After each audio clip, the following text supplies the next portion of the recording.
আপোনালোকে এই ভিডিঅ'টো যদি আপোনালোকে সম্পূৰ্ণ ভিডিঅ'টো চাই তেতিয়াহ'লে আপোনালোকে আচলতে অনলাইনত আপোনালোকে কেনেকৈ তীৰ কাটিব পাৰে তো সেইখিনি কথা আপোনালোকে বুজি পাব আৰু দেখিবলৈ পাব আপোনালোকে কেনেকৈ অনলাইনত তীৰ কাটে আৰু যদি আপোনালোকে অনলাইনত তীৰ কাটিব খোজে তেতিয়াহ'লে আপোনালোকে এই ভিডিঅ'টো সম্পূৰ্ণ ভিডিঅ'টো চাই থাকিব তো তেতিয়াহ'লে আপোনালোকে অনলাইনত তীৰ কাটিব পাৰিব। তো এতিয়া আমি গুগলত সাৰ্চ কৰিম onlinetircounter.com। অলপ লোডিং হোৱাৰ পিছত আপোনালোকে চাই আছে এনেকৈ এটা ইণ্টাৰফেচ আহিব আপোনালোকৰ সন্মুখত। আপোনালোকে একেবাৰে ওপৰত যে আছে onlinetircounter.com তো আপোনালোকে তাতে ক্লিক কৰিব। ক্লিক কৰাৰ পিছত আপোনালোকে চাব এনেকৈ এটা ইণ্টাৰফেচ আহিব। এইটো হৈছে onlinetircounter.com। ইয়াৰ পৰা আপোনালোকে অনলাইনত তীৰ কাটিব পাৰিব। তো আপোনালোকে কেনেকৈ অনলাইনত তীৰটো কাটিব আৰু অৰ্ডাৰবোৰ আপোনালোকে কেনেকৈ কৰিব তো সেইটো আপোনালোকক দেখাই দিম। তো আপোনালোকে ভিডিঅ'টো স্কিপ নকৰাকৈ চাই থাকক। তেতিয়া যদি আমি ইয়াৰ পৰা অৰ্ডাৰ কৰিব খোজো নম্বৰবোৰ তেতিয়া আমি শ্বপ নাওত ক্লিক কৰিম। তাৰপিছত আমি এনেকৈ এটা ইণ্টাৰফেচ দেখিবলৈ পাম।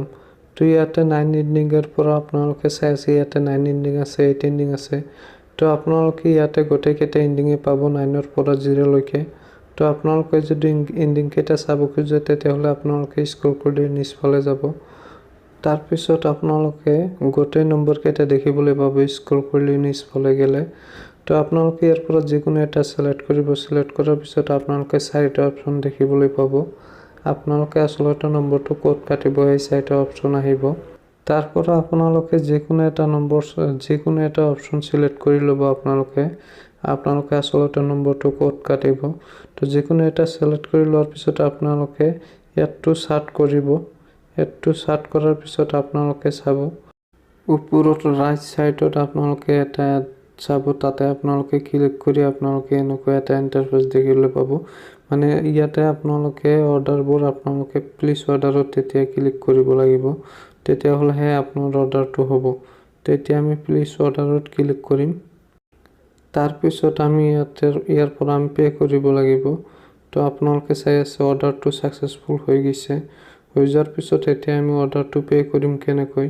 তো এতিয়া আমাৰ হোৱাটছআপত এটা SMS আহিব। তো আপোনালোকে আপোনাৰ হোৱাটছআপ নম্বৰটো দি কনফাৰ্ম কৰি ল'ব। তো সেই আপোনালোকে হোৱাটছআপৰ SMS-ত যাই আপোনালোকে পে'মেণ্টটো দিব পাৰিব। তো বলক এতিয়া হোৱাটছআপত তো আমাৰ হোৱাটছআপত এনেকৈ এটা লিংক আহিছে। তো এই লিংকটোৰ পৰা যদি আমি পে'মেণ্টটো দিব খোজোঁ তেতিয়াহ'লে আমি ইয়াতে onlinetircounter.com অৰ্ডাৰ ষ্টেটাছত আমি ক্লিক কৰি ইয়াৰ পৰা আমি পে'মেণ্টটো দিব লাগিব। তো আমি তাতে ক্লিক কৰিম। তাৰ পাছত আমি এনেকৈ এটা ইণ্টাৰফেচ দেখিবলৈ পাম। তো ইয়াতে 3টা অপচন আছে। আমি এই 3টা অপচনৰ ভিতৰত যিকোনো অপচনৰে আমি পে কৰিব পাৰোঁ আৰু আফটাৰ আমাক পে'মেণ্টটো কেনেকৈ দিব সেইটো আপোনালোকক ক'ম। যদি আপোনালোকে পে'মেণ্টটো পায় তেতিয়াহ'লে আপোনাৰ হোৱাটছআপত আপুনি পে' নম্বৰটো তাক দি দিব আৰু সিহঁতে আপোনাক পে'মেণ্টটো আপোনাৰ পে' নম্বৰত পে'মেণ্ট কৰি দিব। আফটাৰ 30 মিনিটৰ ভিতৰত আপোনালোকে আপোনালোকৰ একাউণ্টত পে'মেণ্ট পাই যাব। সেইটো 100% জেনুইন। তো আপোনালোকে ভিডিঅ'টো চাই নিশ্চয় বুজি পাইছে আচলতে আপোনালোকে কেনেকৈ অনলাইনত তীৰ কাটিব পাৰে। তো আপোনালোকে অনলাইনত তীৰ কাটিব আৰু ভিডিঅ'টো শেষলৈ চোৱাৰ কাৰণে ধন্যবাদ জনাইছোঁ আপোনালোকক।